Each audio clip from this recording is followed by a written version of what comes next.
Bapak, Ibu, dan saudara-saudariku yang terkasih, berjumpa kembali bersama saya, Romo Antoro, dalam Renungan Harian, Kamis 6 Juli, Pekan Biasa ke-13. Apa kabar saudara-saudariku yang terkasih? Semoga kita bersama keluarga, komunitas kita, selalu dalam keadaan baik, sehat, dan bersemangat. Hari ini kita akan merenungkan Injil Yesus Kristus menurut Matius, bab 9 ayat 1-8. Marilah kita bersama-sama mengawali renungan kita dengan tanda kemenangan Kristus. Dalam nama Bapa dan Putra dan Roh Kudus. Amin. Pada suatu hari Yesus naik ke dalam perahu lalu menyeberang. Kemudian sampailah ia ke kotanya sendiri. Maka dibawalah kepadanya seorang lumpuh yang terbaring di tempat tidurnya. Ketika Yesus melihat iman mereka, berkatalah ia kepada si lumpuh, "Percayalah anakku, dosamu sudah diampuni." Maka berkatalah beberapa ahli Taurat dalam hatinya, "Ia menghujat Allah." Tetapi Yesus mengerti pikiran mereka lalu berkata, "Mengapa kalian memikirkan hal-hal yang jahat dalam hatimu? Manakah yang lebih mudah mengatakan, dosamu sudah diampuni, atau mengatakan, bangunlah dan berjalanlah? Tetapi supaya kalian tahu bahwa di dunia ini anak manusia berkuasa mengampuni dosa." Lalu berkatalah ia kepada si lumpuh, "Bangunlah, angkatlah tempat tidurmu, dan pulanglah ke rumahmu." Dan orang itu pun bangun, lalu pulang. Maka orang banyak yang melihat hal itu takut.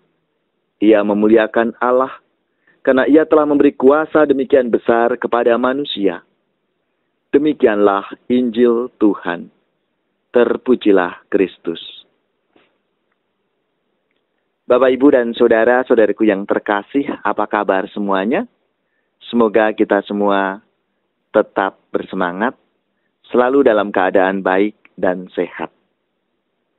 Saudara-saudariku yang terkasih, sabda Tuhan hari ini, Yesus mengawali penyembuhan atas orang yang lumpuh dengan mengatakan, "Percayalah anakku, dosamu sudah diampuni." Dengan mengatakan ini, Yesus mau menyampaikan bahwa penyebab utama semua persoalan dan penderitaan umat manusia adalah dosa. Dosa adalah sampah batin yang masuk lewat pintu pikiran, pintu perasaan, pintu perkataan, dan pintu perbuatan kita. Maka sampah ini harus dibersihkan dari kita.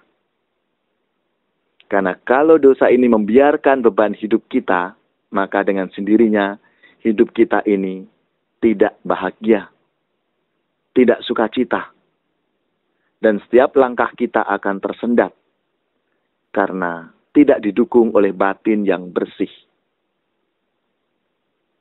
Saudara-saudariku yang terkasih, maka bisa dimengerti, atas dasar pertimbangan ini Yesus lebih dulu mencuci batin orang yang menderita. Baru kemudian ia mencurahkan rahmat kesembuhan bagi mereka. Saudara-saudariku yang terkasih, kalau semua beban batin itu telah dibuang, maka dengan sendirinya kita akan mengalami sukacita, akan mengalami rasa damai. Bagi kita orang Katolik, sakramen pengakuan dosa atau sakramen tobat adalah sarana yang baik yang bisa kita gunakan untuk mencuci bersih batin kita itu dari dosa-dosa kita. Karena hanya dengan penyesalan dan tobat serta pengakuan kita di hadapan Tuhan, maka kita akan mengalami situasi hidup yang aman, yang damai, sukacita, dan bahagia. Marilah, saudara-saudaraku yang terkasih, kita menyadari segala sampah batin kita yang harus kita singkirkan dari diri kita. Tuhan, ampunilah segala dosaku. Tuhan, kasihani hamba-Mu ini.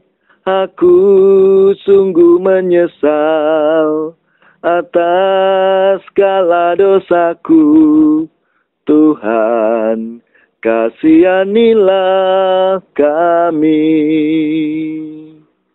Tuhan, ampunilah segala dosaku. Tuhan, kasihani hamba-Mu ini. Aku sungguh menyesal atas segala dosaku. Tuhan, kasihanilah kami. Tuhan, kasihanilah kami. Semoga saudara-saudari sekalian, keluarga-keluarga komunitas kita, orang-orang yang kita doakan, mereka yang sakit, yang menderita, mereka yang membenci dan memusuhi kita, seluruh tugas, pekerjaan, usaha, serta karya pelayanan kita, dibimbing, dilindungi dan diberkati oleh Allah yang Maha Kuasa, Bapa dan Putra dan Roh Kudus. Amin.